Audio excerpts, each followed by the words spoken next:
Hello friends, welcome to my YouTube channel.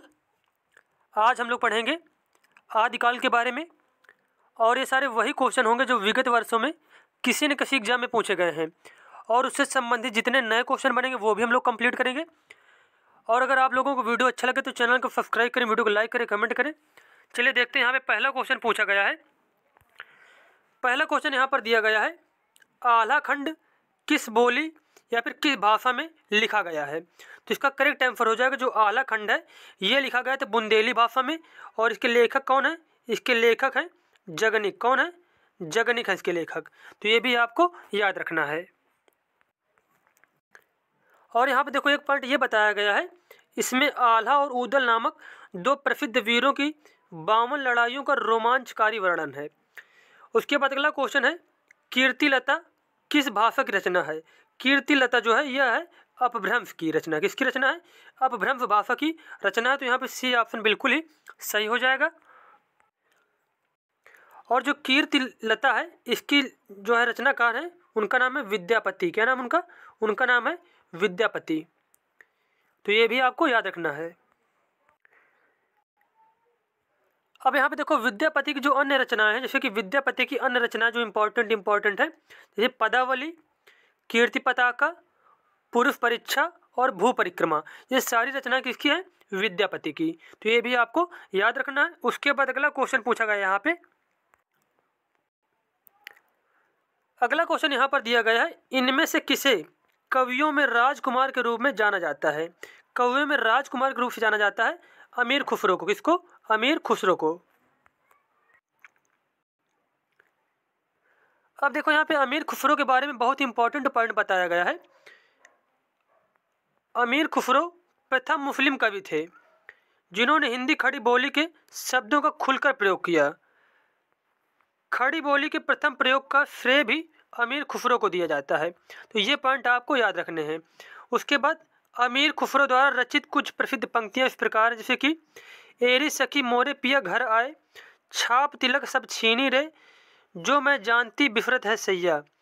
तो देखो यहाँ पे जो ये जो पंक्तियाँ दी गई ये भी आपको याद रखनी है, क्योंकि क्वेश्चन जो पूछा जाता है पेपर में इसे एक पंक्ति दे देगा फिर पूछेगा ये किसने लिखा इसको। तो ये भी आपको याद रखनी है। अगला क्वेश्चन पूछा गया है, कालिदास त्रिवेदी किसके दरबारी कवि थे। जो कालिदास थे वो दरबारी कवि थे औरंगजेब के। किसके? औरंगजेब के। अब देखो यहाँ पे जो कालिदास त्रिवेदी थे इनकी अन्य रचनाएं दी गई, जैसे कि वर वधु विनोद, राधा माधव, बुध मिलन विनोद, कालिदास हजारा। ये क्या है? इनकी प्रमुख रचनाएं हैं। अगला क्वेश्चन यहाँ पर दिया गया है, देसिल बना सबजन मिठा, तय तसन जपो अब हट्ठा। यह किसका प्रसिद्ध कथन है? यह कथन दिया गया था विद्यापति के द्वारा। किसके द्वारा? विद्यापति के द्वारा।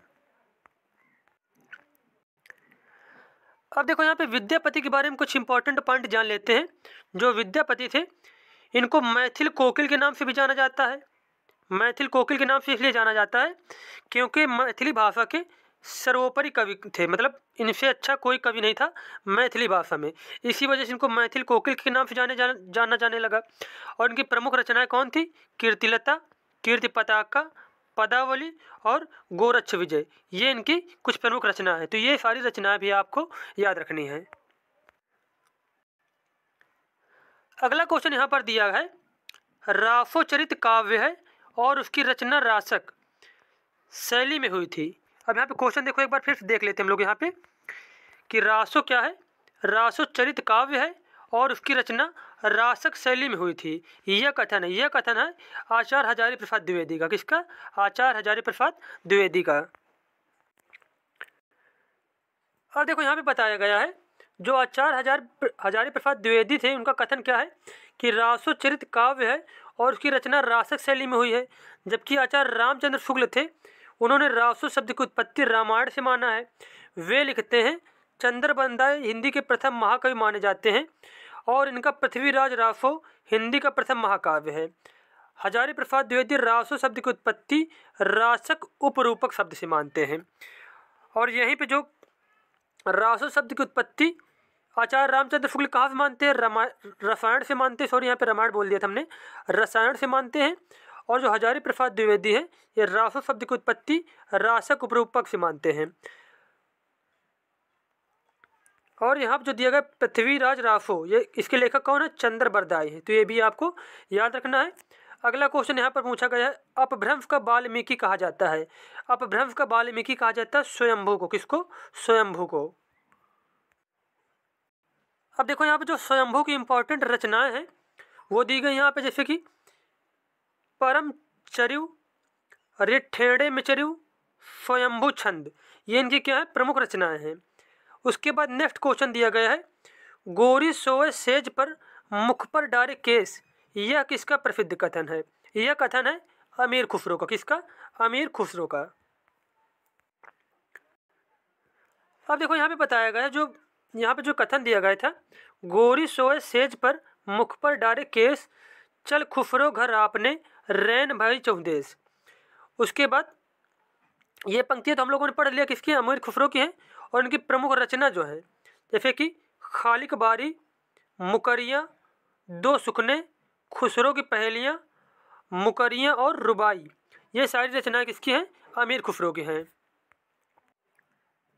अगला क्वेश्चन पूछा गया है, खुमान रासो किसकी प्रसिद्ध रचना है? खुमान रासो के जो रचनाकार हैं उनका नाम है दलपति विजय। क्या नाम है? दलपति विजय नाम है।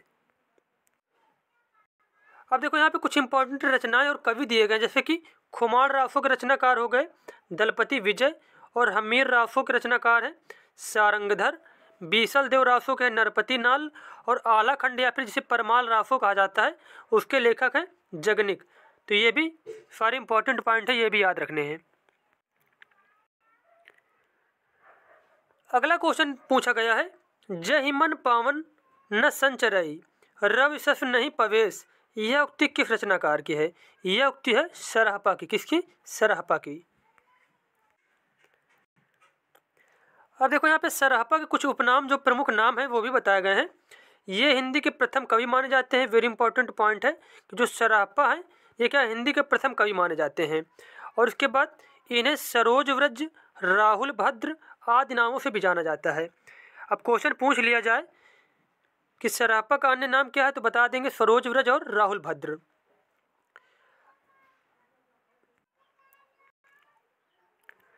अगला क्वेश्चन पूछा गया है, परमचर्यु किस भाषा की रचना है?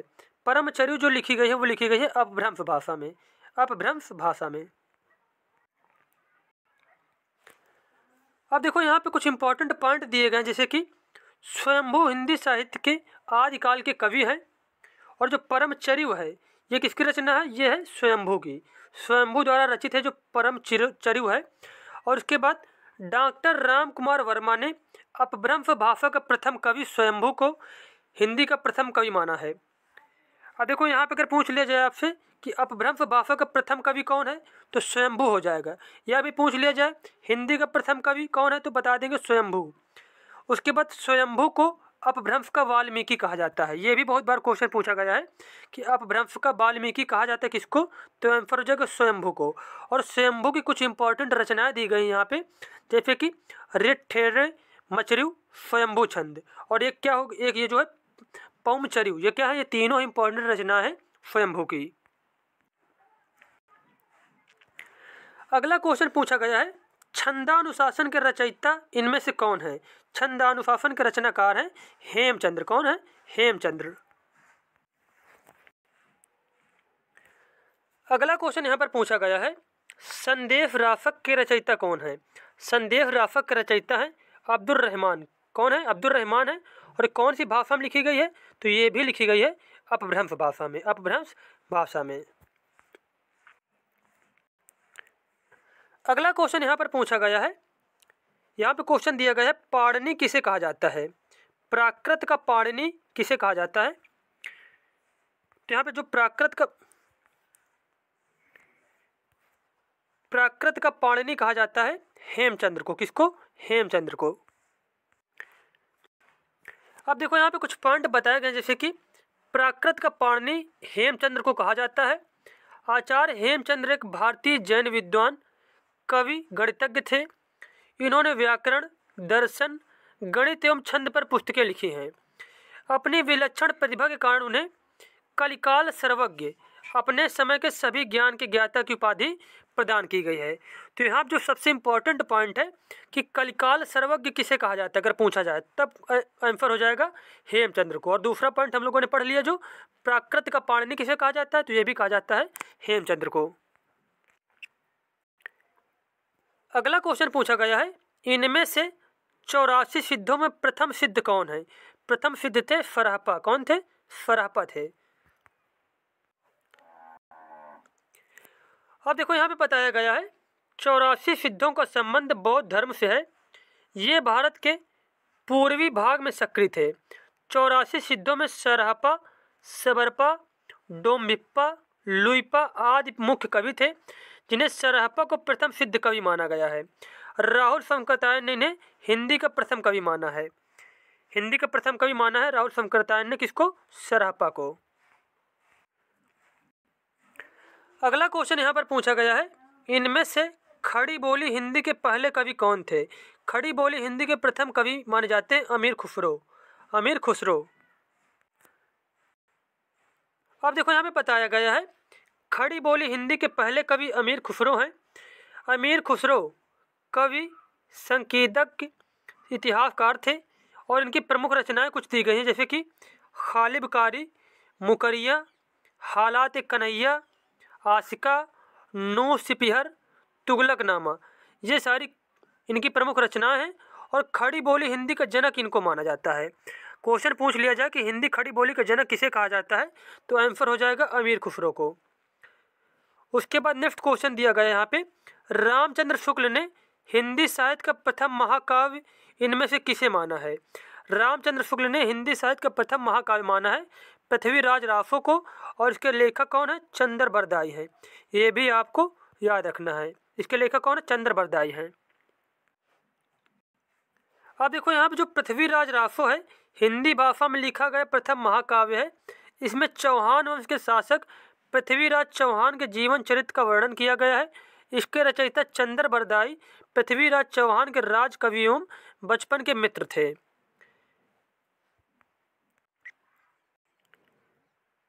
अगला क्वेश्चन यहाँ पर पूछा गया है, विद्यापति द्वारा रचित कितने ग्रंथ अवहट्ट में हैं? तो इसका करेक्ट आंसर हो जाएगा 2 ग्रंथ जो है वह अवहट्ट में है। अब देखो यहाँ पे बताया गया है, विद्यापति ने संस्कृत, अवहट्ट एवं मैथिली आदि भाषाओं में लेखन कार्य किया। इनकी प्रमुख रचना अवहट्ट में जो है कीर्तिलता एवं कीर्ति पताका, ये दोनों किसमें है? ये दोनों हैं अवहट्ट में। उसके बाद मैथिली में कौन सी रचना है? पदावली है। और संस्कृत में इनके द्वारा लिखी गई रचना जो है भू परिक्रमा, पूर्व परीक्षा, शैव सर्वसार और दुर्गा भक्ति रांगड़ी हैं। तो ये सारे पॉइंट आपको याद रखना है। और ये क्वेश्चन तो बहुत ही बार पूछा गया कि पदावली कौन सी भाषा में लिखी गई है, तो ये लिखी गई मैथिली में। तो ये जो है बहुत इंपॉर्टेंट है।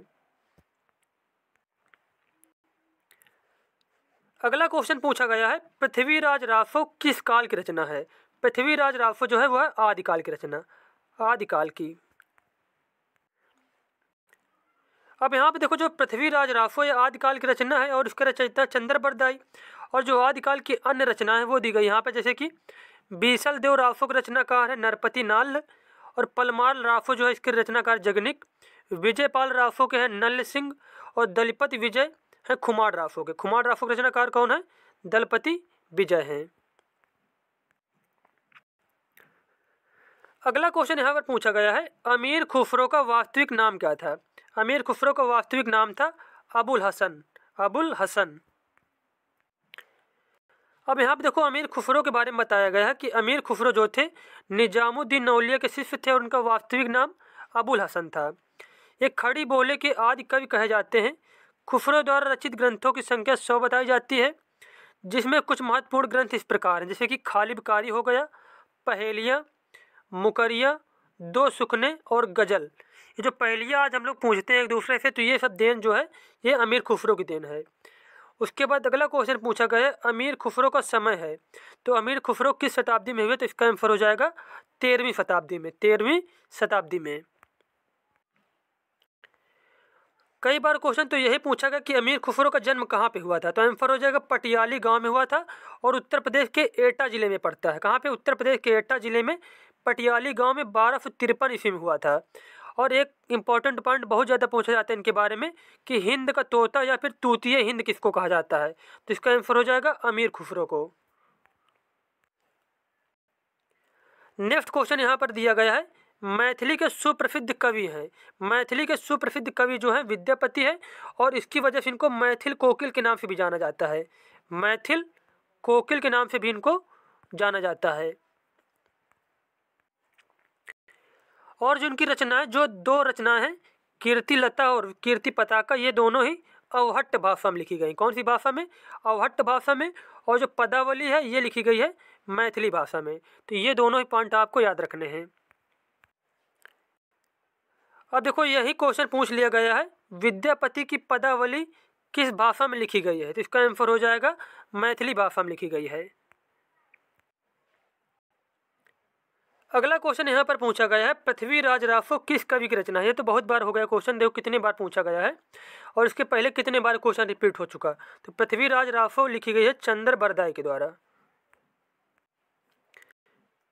और देखो यहाँ पे जल्दी से ये जो कुछ ग्रंथ दिए गए इनका रिवीजन हो जाएगा। जैसे खुमार रासो के रचनाकार है दलपति विजय, बीसल देव रासो के रचनाकार है नरपति नाल, परमाल रासो के रचनाकार है जगनिक, विजयपाल रासो के रचनाकार है नल्ल सिंह, हमीर रासो के रचनाकार हैं सांगधर। तो ये भी आपको सारे याद रखने हैं। ये बार बार हम इसलिए बता देते हैं कि क्या होता है, जितने बार सुनो चीज़ों को उतना जल्दी याद हो जाता है। उसके बाद क्वेश्चन पूछा गया, हिंदी भाषा का प्रथम प्रमाणिक ग्रंथ कौन सा, तो इसका आंसर हो जाएगा पृथ्वीराज रासो। और जो पृथ्वीराज रासो है ये कौन से रस का सर्वश्रेष्ठ उदाहरण है, तो आंसर हो जाएगा वीर रस का। नेक्स्ट क्वेश्चन है, जयचंद्र प्रकाश नामक महाकाव्य के लेखक हैं। जयचंद्र प्रकाश लिखी गई है, जो महाकाव्य लिखा गया भट्ट केदार के द्वारा। भट्ट केदार के द्वारा। नेक्स्ट क्वेश्चन पूछा गया है, आदिकाल को चारण काल की संज्ञा किसने दी। आदिकाल को चारण काल कहा था ग्रियर्सन ने। किसने? ग्रियर्सन ने। नेक्स्ट क्वेश्चन पूछा गया है, आदिकाल को वीर गाथा काल किसने कहा। आदिकाल को वीर गाथा काल कहा था पंडित रामचंद्र शुक्ल ने। किसने? पंडित रामचंद्र शुक्ल ने।